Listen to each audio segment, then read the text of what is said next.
जय हिंद प्यारे दोस्तों, स्वागत है आप सभी का हमारे यूट्यूब चैनल पर।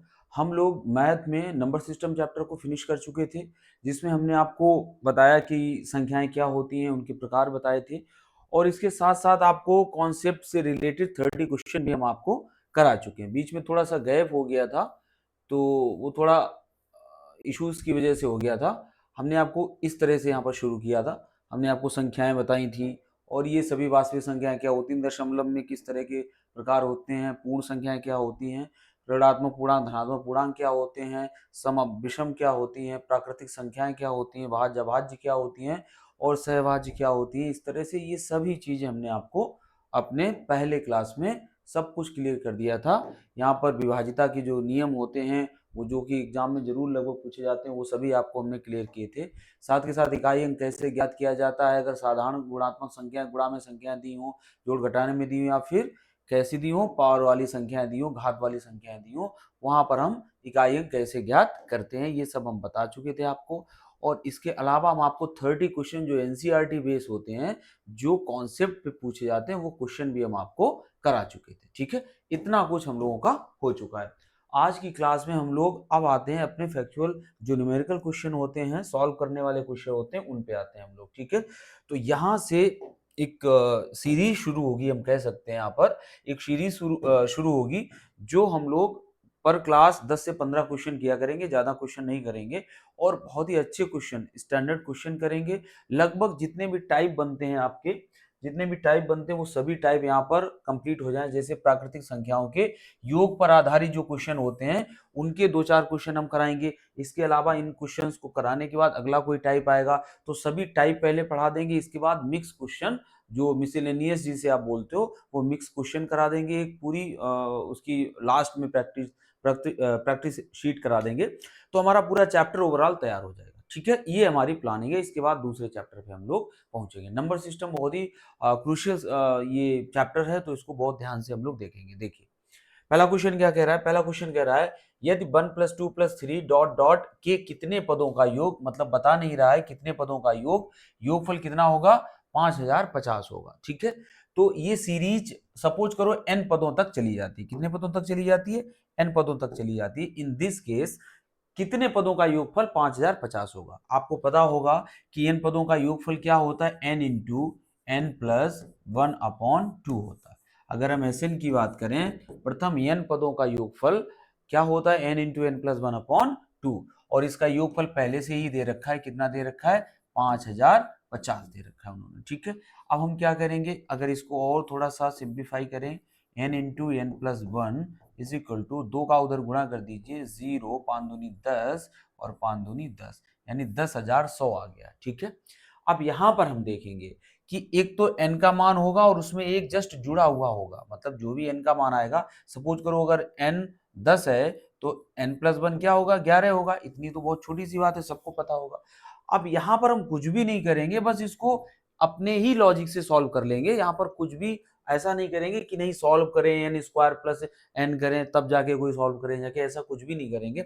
हम ये देखेंगे कि 10,000 जो 100 लिखा हुआ है, ये किन दो संख्याओं का गुणनफल है, मतलब कौन सी ऐसी दो संख्या हैं जिनका गुणनफल 10,100 है। और वो भी सबसे अच्छा रहेगा अगर ऑप्शन पे आप नजर डाल देते हैं। देखिए अगर 50 करते हैं तो 51-50 का गुणा इतना होता है नहीं, 100 और 101 का गुणा ये होता है। कैसे, यहाँ पर 100 मल्टीप्लाई बाय अगर 101 करोगे आप 100 में गुणा 101, तो यही आएगा क्या, 10,100 ही आएगा। तब हम कह सकते हैं कि n का मान जो होगा that will be 100 and n plus 1 will be 101, यानी 101 हो जाएगा। हमसे पूछा क्या गया था, n का मान, तो n का मान कितना हो जाएगा, 100, तो हमारा उत्तर आ जाएगा 100। देखिए कभी भी क्वेश्चन को हम ये देखते हैं सबसे आसान तरीका क्या है। देखिए हम लोगों को कोई ऐसा एग्जाम नहीं देना है जहां पर रिटन हो, हमें तो ऑप्शन तक पहुंचना है, और कौन सा आसान तरीका हो जिससे हम पहुंच सकते हैं, बस हमें ये देखना रहता है। ठीक है, चलिए देखते हैं। दिया गया है 1+2+3 प्लस डॉट डॉट 10 पदों तक। कितने पदों तक ये दिया गया है, 10 पदों तक दिया गया है, और इसका मान भी इन्होंने दे दिया है, कितना है, 55 है। तो कह रहे हैं 11 प्लस 12 प्लस 13 डॉट डॉट कितने पदों तक, 20 पदों का जो मान होगा वो कितने के बराबर होगा। ठीक है, यहां तक उन्होंने 10 तक दिया है, और फिर 10 के आगे 11 से लेके 20 तक का पूछा है। हमें पता होता है प्रथम n पदों का योगफल। क्या पता है, प्रथम n पदों, प्रथम n पदों का योगफल। प्रथम n पदों का योगफल क्या होता है, अभी हमने आपको बताया था, क्या होता है, n इंटू n प्लस 1/2। अब जब भी ऐसा सवाल है, ये सवाल बहुत पूछा जाता है, जब प्रैक्टिस कराएंगे तब इसके स्टैंडर्ड सवाल देंगे। अभी हम सिर्फ बेसिक सवाल लेकर आए हैं पहले क्लास में इसका, तो यहाँ पर बेसिक सवाल आप देखिए। जब ऐसा क्वेश्चन दिया होता है तो हम क्या करते हैं, हम 11 से लेके 20 तक नहीं निकालेंगे, हम सीधा निकालेंगे 1 plus 2 plus 3 plus 4 dot dot कितने पदों तक निकालेंगे, 20 पदों तक योगफल को ज्ञात करेंगे।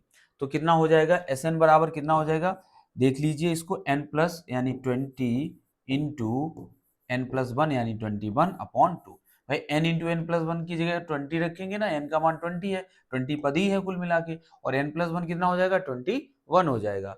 तो इन दिस केस इसका जो कैलकुलेशन करके मान आएगा तो 10 यानी 210 आएगा, इतना आ जाएगा। इतना मान है किसका, 1 से लेके जब 20 पद निकाले, हमें क्या चाहिए 11 से लेके 20 तक, तो हमें 1 से लेके 10 तक को घटाना पड़ेगा। और उन्होंने बहुत ही अच्छा किया कि 1 से लेके 10 तक का मान पहले ही दे दिया, वो कितना है 55। तो हम यहाँ पर माइनस कर देंगे 55, तो जो मान आ जाएगा वो कितना आ जाएगा 155, और यही हमारा आंसर हो जाएगा। ठीक है, 155। ठीक है, तो इस तरह से इसको हम आराम से लगा सकते हैं। अब यहाँ पर और भी संख्याएं अगर बढ़ा के वो दे दें तब भी कोई दिक्कत नहीं है, मुझे आराम से कर सकते हैं। नेक्स्ट क्वेश्चन देखिए, अगला क्वेश्चन क्या कह रहा है, अगला क्वेश्चन क्या कह रहा है, यदि 7 क्रमागत सम पूर्णांकों का, ध्यान देने वाली बात है, वो जो पूर्णांक ले रहे हैं वो सम पूर्णांक ले रहे हैं, और पूर्णांक का मतलब हमने पहले ही बताया था, ऐसी संख्या जो पूर्ण हो, डेसिमल या फ्रैक्शन में ना हो। तो कह रहे हैं यदि 7 क्रमागत सम पूर्णांकों का योगफल 140 है तो इनमें से सबसे बड़ा सम पूर्णांक क्या होगा। तो हम लोग मान लेते हैं, माना वो 7 पूर्णांक क्या है, सपोज वो 7 पूर्णांक जो हैं उनको मान लेते हैं। पहला हो जाएगा, पहला मान लेते हैं n प्लस 2, फिर इसको ऐसे मानिए आप, पहला हो जाएगा n, दूसरा हो जाएगा n प्लस 2, तीसरा हो जाएगा n प्लस 4, चौथा हो जाएगा n प्लस 6, पांचवा हो जाएगा n प्लस 8, छठा हो जाएगा n प्लस 10, और सातवां हो जाएगा n प्लस 12। ठीक है, देखिए किस तरह से हमने ये माने, क्यों माने हैं, n अगर विषम है, मान लीजिए n 2 ही है भाई, सॉरी सम, अगर ये इवन नंबर है, सम है, सम पूर्णांक 2 है, तब इसमें अगर हम 2 में 2 जोड़ देंगे तो हमारा अगला क्या आ जाएगा, 4 आ जाएगा, जो कि वास्तव में अगला सम पूर्णांक 2 के बाद 4 ही होता है ना, एक का अंतर रहता है, दूसरी संख्या विषम होती है, ओड वन होती है। तो ये जो हमने लिखा है यानी ये सही है, n अगर सम है तो इन दिस केस हमें 2 ऐड करना पड़ेगा सभी में। ठीक है, चलिए 7 पूर्णांक हो गए, इनका योगफल 140 है, तो हमें क्या करना है, हमें कुछ नया थोड़ी करना है, हमें भी इनका योग कर देना है, प्लस प्लस प्लस प्लस और प्लस। अब देखिए कितने n बने जाके, 7 तो n बने होंगे, प्लस देखिए 2 4 2 6 6 6 12 12 8 20 20 10 30 और 30 12 42, कितना हुआ जाके 42 हुआ, और इनका जो योगफल निकल रहा है वो कितना निकल रहा है 140। तब यहाँ पर 7n बराबर कितना आ जाएगा, 40 उधर माइनस कर दीजिए तो ये आ जाएगा 98। ठीक है ना, तो n का मान यहाँ पर कितना आ जाएगा, 7 एकम 7 और 7 चौक 28, n का मान कितना हो गया 14 हो गया। हमसे क्या वो पूछ रहे थे, सबसे बड़ा सम इन 7 पूर्णांकों में जो सबसे बड़ा पूर्णांक है वो क्या है, और वो हमने किसे माना था, n प्लस 12। तो यहाँ पर n का मान कितना निकला था 14 में 12 और जोड़ दीजिए तो ये जो मान आ जाएगा वो कितना आ जाएगा 26, और यही हमारा क्या हो जाएगा, आंसर हो जाएगा। ठीक है, तो इस तरह से इसको आप आराम से लगा सकते हैं। नेक्स्ट क्वेश्चन देखिए, अगला, हाँ अब ये जो क्वेश्चन कुछ हमने हमने बोला ना आपको बहुत सारे क्वेश्चन हम नहीं कराएंगे, आपको यहाँ पर सिर्फ हम टाइप बता के चल रहे हैं, 3 4 इसी तरह के क्वेश्चन होंगे, और जब ये सब टाइप हो जाएंगे उसके बाद हम लोग बहुत ही बेहतरीन प्रैक्टिस करेंगे जो कि मिक्स होगी, और सबसे ज्यादा मजा तो मिक्स में ही आता है ना, तो इसीलिए यहाँ पर सिर्फ टाइप बता के चल रहे हैं। अब जो होंगे क्वेश्चन वो कैसे होंगे, संख्याओं के वर्गों एवं घनों पर आधारित। आपने देखा होगा, अगर प्रीवियस पेपर देखे होंगे या प्रैक्टिस सेट लगाए होंगे या मैथ को लगाया होगा नंबर सिस्टम में, तो कुछ वर्गों और घनों से संबंधित और योग और अंतर से संबंधित क्वेश्चन बनते हैं। तो देखते हैं पहला क्वेश्चन इसमें क्या है। पहला क्वेश्चन कह रहा है ये दो धनात्मक पूर्णांकों का योगफल 80 है, दो धनात्मक पूर्णांकों का योगफल। दो धनात्मक पूर्णांक मान लीजिए हम ले लेते हैं क्या, दो धनात्मक पूर्णांक x प्लस वाई ले लेते हैं। दो धनात्मक पूर्णांकों का योगफल कितना बता रहा है, 80 बता रहा है, और उनका अंतर कितना बता रहा है, उनका अंतर बता रहा है x माइनस वाई बराबर 20 बता रहा है। ठीक है, तो उन संख्याओं के वर्गों का अंतर क्या होगा, तो इन्हीं संख्याओं के वर्गों का अंतर क्या होगा, पूछ रहा है इन संख्याओं के वर्गों का अंतर क्या होगा, यानी x square minus y square पूछ रहा है। एक तो ये है कि आप इनको सॉल्व करके एक्स वाई के मान निकाल लो और वहां लगा दो, एक तो ये तरीका है। दूसरा तरीका क्या है, इनका आपस में क्या कर देते हैं, गुणा कर देते हैं, एक्स प्लस वाई एक कोष्टक में और एक्स माइनस वाई दूसरे कोष्टक में, और इधर कर दीजिए 80 में गुणे 20।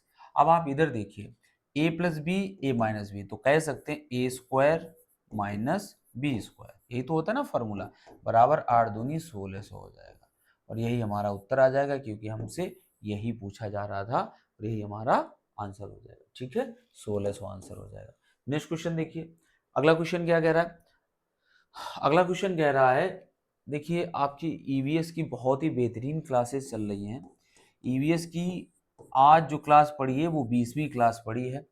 संस्कृत आपकी शुरू हो चुकी है, संस्कृत आपकी शुरू हो चुकी है, जिसमें 2 क्लास पढ़ चुके हैं। ठीक है, संस्कृत शुरू हो चुकी है। सीडीपी में एक चैप्टर पूरा हो गया, जिसमें हमने आपको शिक्षा और मनोविज्ञान तथा मनोविज्ञान के जो सबसे इंपॉर्टेंट है वो संप्रदाय पढ़ाए थे। क्या पढ़ाए थे, मनोविज्ञान के संप्रदाय। ये चैप्टर हो चुका है, प्लस इसकी प्रैक्टिस भी हो चुकी है, मतलब इसके 30 क्वेश्चन भी हम आपको करा चुके हैं।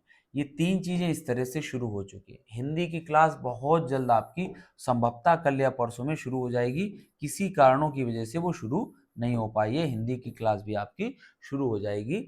चलिए, तो यहाँ पर लगभग आपकी सभी चीजें शुरू हो चुकी है। मैथ ऑलरेडी हम आपको पढ़ा रहे हैं, जिसमें आपका एक चैप्टर नंबर सिस्टम, जो कि मोस्ट इंपॉर्टेंट चैप्टर है, आप देख लीजिए प्रीवियस एग्जाम में, वो आपका फिनिश हो चुका है। इसमें हम लोग क्वेश्चंस कर रहे हैं, मतलब थ्योरी पार्ट इसका खत्म हो चुका है, हम लोग क्वेश्चन पे चल रहे हैं। ठीक है, तो इस तरह से आपकी लगभग पूरी, और जिन्होंने लैंग्वेज 2 में इंग्लिश ले रखी है, क्या इंग्लिश ले रखी है, वो लोग कमेंट करिए, वो लोग कमेंट करिए, अगर इस वीडियो को देख रहे हैं कमेंट करिए, ताकि उनकी क्लास बहुत जल्द शुरू की जाए, और इंग्लिश उस लेवल की होगी कि अगर ये क्लास आपको अच्छी लग रही है, सिर्फ सीडीपी हुआ और संस्कृत हुआ, ईवीएस हुआ, तो वो आपको बहुत अच्छी लगेगी, है ना। तो इससे आप अंदाजा लगा सकते हैं कि वो कितनी अच्छी लगेगी।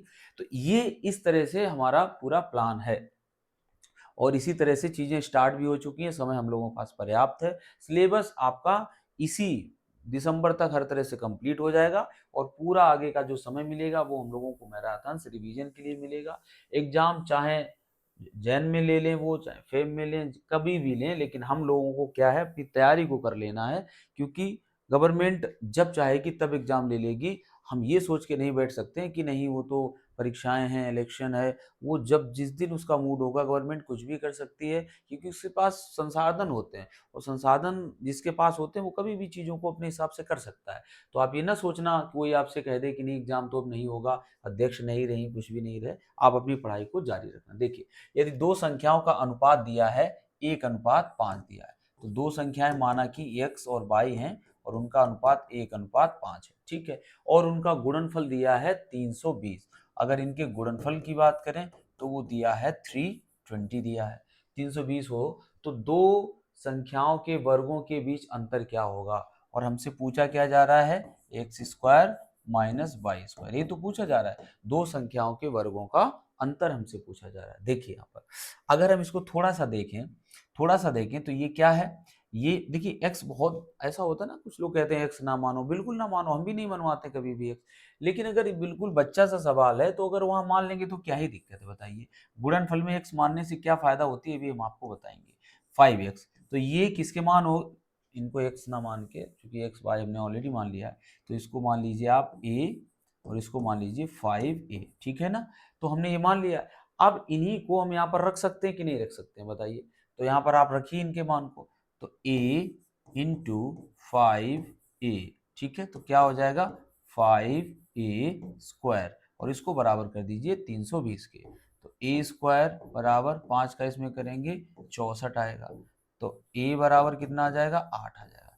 ए का मान आ गया, ए का मान आ गया है, तो यहाँ पर जो संख्याएं हो जाएंगी, यहाँ पर जो संख्याएं हो जाएंगी वो क्या हो जाएंगी, ये हो जाएगी 8 और ये हो जाएगी 40, है ना। अब ये अलग बात है कि यहाँ पर हमने x square minus y square कर दिया, आप इसको y square minus x square कर दीजिए, क्योंकि ऑब्वियसली यहाँ पर मान किसका बड़ा है, वाई का बड़ा है, तो यहाँ पर y square minus x square करिए। अब आप देखिए उनके मानों को लगाइए, वाई का स्क्वायर करेंगे 40 का स्क्वायर कितना हो जाएगा, 1600 हो जाएगा, माइनस 8 का करेंगे तो कितना हो जाएगा, 64 हो जाएगा। तो जो हमारा उत्तर आ जाएगा वो कितना आ जाएगा, 1536। तो यही हमारा आंसर होगा सी नंबर का। ठीक है, तो यहाँ पर कोई भी दिक्कत नहीं थी, वर्ग पे आधारित क्वेश्चन थे और आराम से हमने उनको कर लिया, अनुपात भी दिया था, गुणनफल भी दिया था और वर्ग पूछा गया था, वर्गों का अंतर। नेक्स्ट क्वेश्चन देखिए, अब योग, अंतर और गुणा पर आधारित प्रश्न होंगे, इनको देख लेते हैं क्या क्वेश्चन बनते हैं। देखिए पहला क्वेश्चन देखिए, यदि दो संख्याओं के योग को उन संख्याओं से अलग अलग गुणा किया जाए। अच्छा, बड़ा अच्छा क्वेश्चन है, देखिए जरा इसको। कह रहा है दो संख्याओं के योग को, तो दो संख्याओं का योग हम मान के चल रहे हैं x प्लस वाई, दो संख्याओं के योग को उन संख्याओं से अलग अलग गुणा किया जाए, और इसमें गुणा किया जा रहा है x का, और दूसरा क्या है x प्लस वाई है, और इसमें गुणा किया जा रहा है y में। फिर से देख लीजिए क्वेश्चन क्या कह रहा है, यदि दो संख्याओं के योग को, दो संख्याओं का योग x प्लस वाई हो गया, योग को उन संख्याओं से अलग अलग गुणा किया जाए, तो पहले x से गुणा करा दो और फिर इन्हीं योग का y से गुणा करवा दो। गुणा किया जाए तो क्रमशः कितना प्राप्त होता है, तो क्रमशः पहले वाले में 247 प्राप्त होता है और दूसरे वाले में 114 प्राप्त होता है। तदनुसार उन संख्याओं का योगफल कितना होगा, हमें अल्टीमेटली हमें पता क्या करना है, x प्लस वाई का मान ही तो पता करना है और वही हमें निकालना है। ठीक है, बहुत सारे इसके तरीके हैं, कोई प्रॉब्लम नहीं, आप बेसिक तरीके से लगाओ, बेसिक तरीके से लग जाएगा, लेकिन पहले शॉर्ट देख लो क्या है। देखिए यहाँ पर भी x प्लस वाई अगर हम ऐसे कर दें, यहाँ पर भी x प्लस वाई है, यहाँ पर भी x प्लस वाई है, x प्लस वाई का मान क्या होगा, जो इन दोनों में कॉमन होगा, जो कि यहाँ पर x प्लस वाई दोनों में कॉमन है, तो यहाँ पर भी जो चीज दोनों में कॉमन होगी वही तो x प्लस वाई का मान होगा। आप देख लीजिए 19 दोनों में कॉमन है, 19 एकम 19, 19 तिया 57, और 19 पना 95, 19 छक्का 114, तो ये 19 से दोनों कट रहे हैं और इसके बाद नहीं कट रहे, तो कॉमन जो इसमें जो फैक्टर इनका है 19 है, यानी एचसीएफ हम कह सकते हैं। तो x प्लस वाई का मान कितना होगा, 19 ही होगा। ये तो एक तरीका है जिससे आप आराम से निकाल सकते हो। दूसरा तरीका ये कहता है कि आप इसको सॉल्व कर लीजिए, कोई दिक्कत नहीं बन रही है, आप इसको सॉल्व कर लीजिए। कैसे करेंगे, इसको देखिए, इसको जरा हम इसको जोड़ देते हैं कि कैसे जोड़ेंगे, x plus y, x plus y, और इसमें क्या था x था, में दूसरा वाला जोड़ देंगे x plus y, x plus y, और क्या था यहाँ पर y था, और बराबर इन दोनों को भी आपस में फिर जोड़ेंगे तो ये 361 बन रहा है। कितना बन रहा है, 361। अब देखिए यहाँ पर x plus y, x plus y दोनों जगह, इसको हम कॉमन ले सकते हैं, तो x प्लस वाई, यहाँ कितना बचा x, यहाँ कितना बचा प्लस वाई, तो ये बना जाके 361। अब ये x प्लस वाई का होल स्क्वायर हो गया, x प्लस वाई का क्या हो गया, होल स्क्वायर बराबर 361। तो x प्लस वाई केवल क्या मिलेगा जाके, 361 का वर्गमूल यानी 19, और यही हमने पहले आपको निकाल के बताया भी था। ठीक है, तो इस तरह से हमारा ये क्वेश्चन लग जाएगा। नेक्स्ट क्वेश्चन देखिए, दो शून्येतर संख्याएं ऐसी हैं कि दो शून्येतर संख्याएं ऐसी हैं कि जिनका अंतर गुणनफल, जिनका अंतर उनका गुणनफल तथा उनका योगफल, तथा उनका योगफल 1:5:36 के अनुपात में है, 1:5:36 के अनुपात में है, तदनुसार उन संख्याओं का योगफल कितना होगा। देखिए यहाँ पर क्वेश्चन थोड़ा उल्टा लिखा हुआ है, अंतर के बाद गुणनफल नहीं होगा, योगफल होगा। क्या होगा, योगफल, योगफल, और तथा उनका क्या हो गया, अंतर उनका योगफल तथा उनका, और योगफल की जगह क्या होगा, गुणनफल। ये होना चाहिए, वो देखने से ही लग रहा है यही होना चाहिए।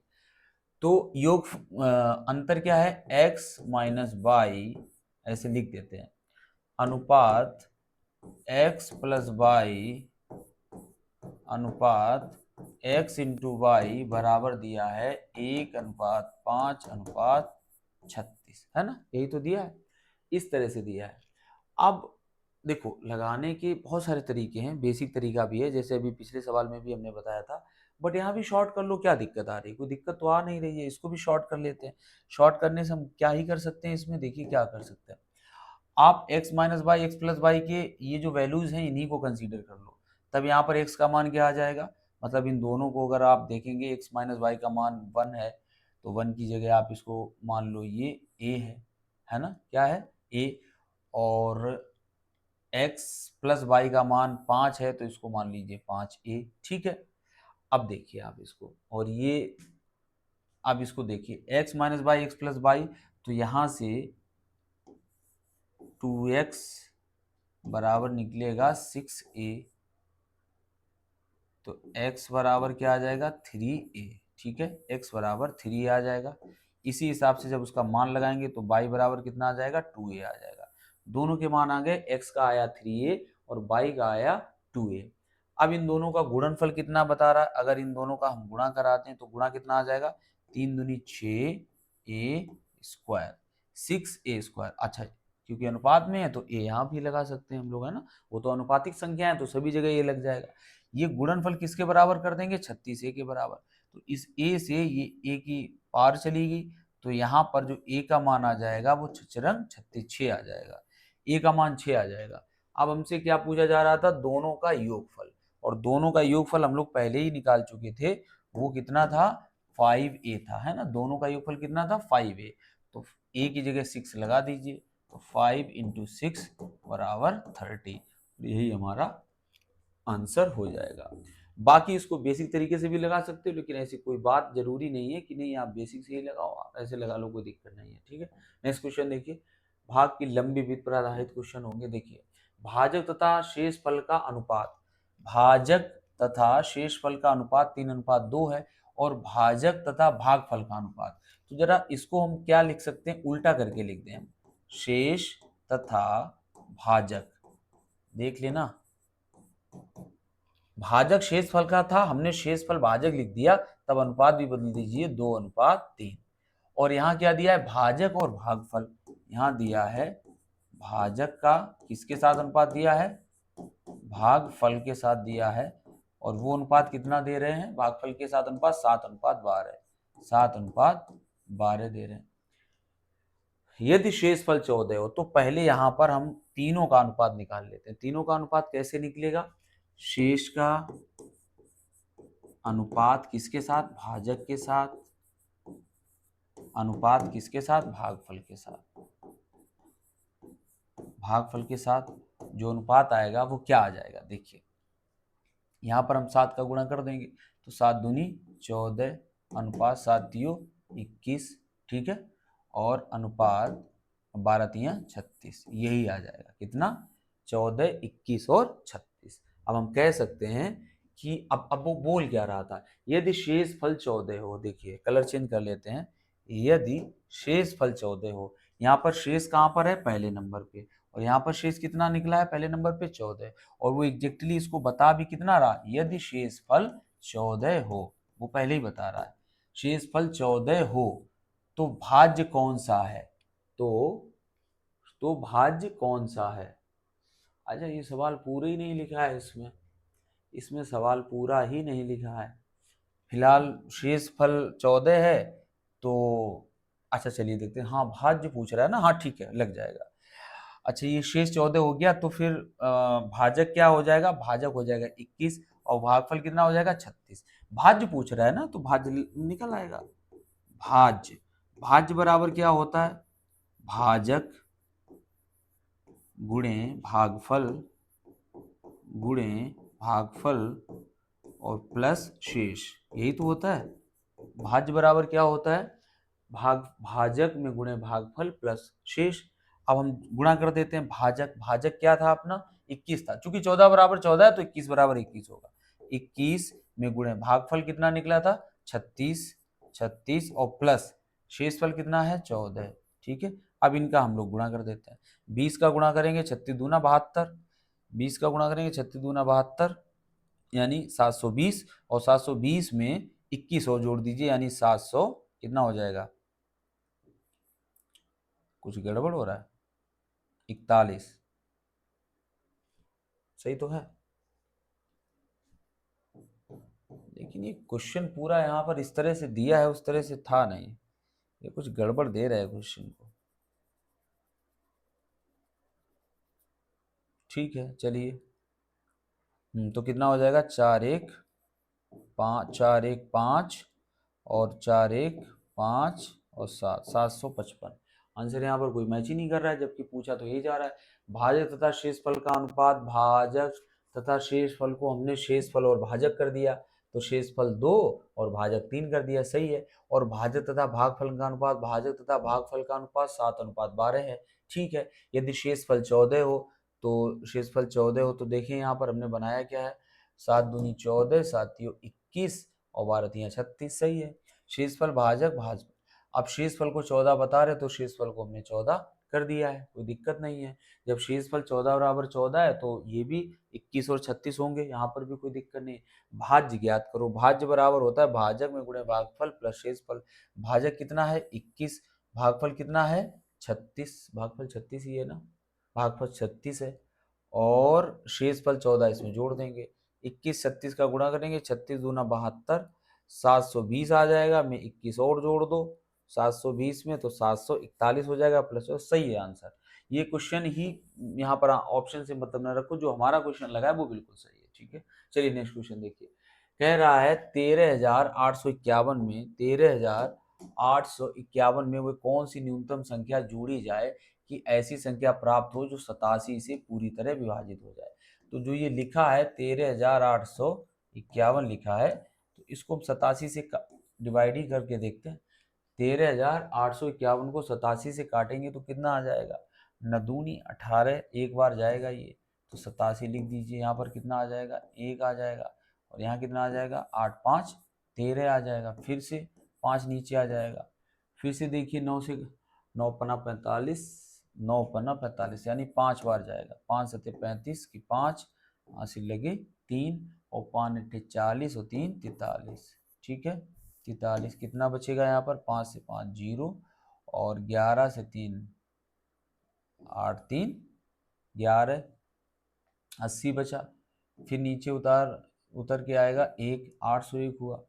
अब कितनी बार जाएगा, 9 बार जाएगा, 9 9 63 की 3 हासिल 6, 9 72 72 और 6 72 और 6 78, कितना बचा, 11 से 9 गए, 9 8 8 3 11 और 9 से 1 18, 18 ये बचा जाके। क्या कह रहा है, हाँ क्या कह रहा है, 13,851 में वो कौन सी न्यूनतम संख्या जोड़ी जाए कि ऐसी संख्या प्राप्त हो जो 87 से पूरी तरह विभाज्य हो। देखिए वो ये कह रहा, अगर वो ये कहता कि कौन सी संख्या हटाई जाए कि संख्या 87 से पूरी तरह विभाज्य हो, तो हम 18 को हटा देते और जो बचता वही संख्या, क्योंकि यही तो शेष आया है, ये क्या आया है, ये शेष आया एक्स्ट्रा। शेष को आप थोड़ी देर के लिए एक्स्ट्रा मान के चलो, ये एक्स्ट्रा आया है, तो अगर हम 18 हटा देते तो जो संख्या होती, इसमें से 18 हटा देते, जो संख्या आती वो किससे डिवाइड हो जाती, 87 से डिवाइड हो जाती।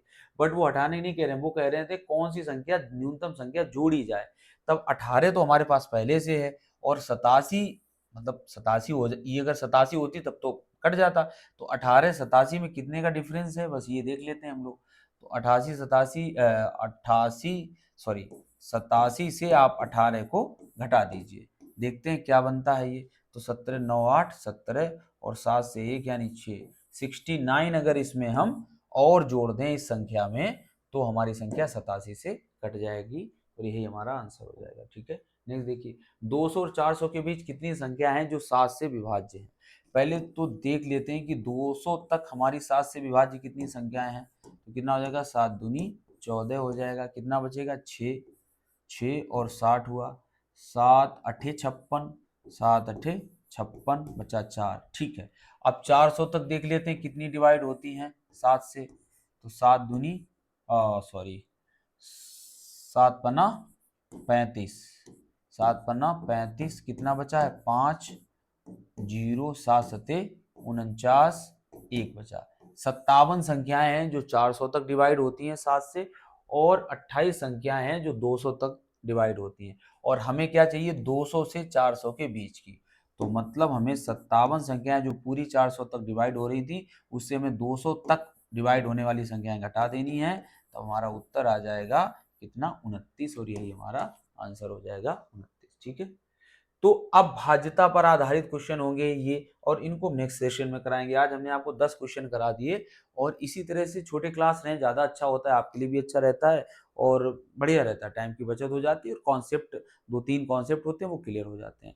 तो ऐसे ही करके इसके 2 क्लास और रहेंगे, जिसमें ये पूरे जितने भी कॉन्सेप्ट इसके बनते हैं वो सभी फिनिश हो जाएंगे। ठीक है, 2 क्लास में 10-10 क्वेश्चन भी कराएंगे तब भी। इसके बाद हम लोग मिक्स शीट को कर लेंगे, भले ही एक शीट में 30 क्वेश्चन हो, उसको कर लेंगे और हमारा काम यहाँ से फिनिश हो जाएगा, और बस सीधे हम नेक्स्ट चैप्टर पे पहुंच जाएंगे। ठीक है, तो चलिए फिर से वही कहना चाहेंगे, अगर आपको क्लास पसंद आई है तो चैनल को सब्सक्राइब करिए, लाइक कर दीजिए, और दोस्तों के साथ शेयर ज़रूर कर दिया कीजिए, जिससे ये चीज़ें और लोगों तक पहुँचें, और कंटेंट अच्छा बनाने के लिए हमें मोटिवेशन मिले। ज़ाहिर-सी बात है, जितने ज़्यादा लोग आपके बनाए हुए, किए हुए कार्य को सराहते हैं, देखते हैं, तो आपको कार्य करने के लिए अंदर से उतनी ही ज़्यादा प्रेरणा आती है। आप सीडीपी में पढ़ते हैं, प्रेरणा ही किसी कार्य को जारी रखने, अच्छी तरह से करने और लक्ष्य तक पहुँचने के लिए सबसे ज़रूरी जो चीज़ होती है वो मोटिवेशन ही होता है, और वो आप लोगों के प्यार और सहयोग से ही आएगा। ठीक है, तो चलिए, थैंक यू फॉर वॉचिंग।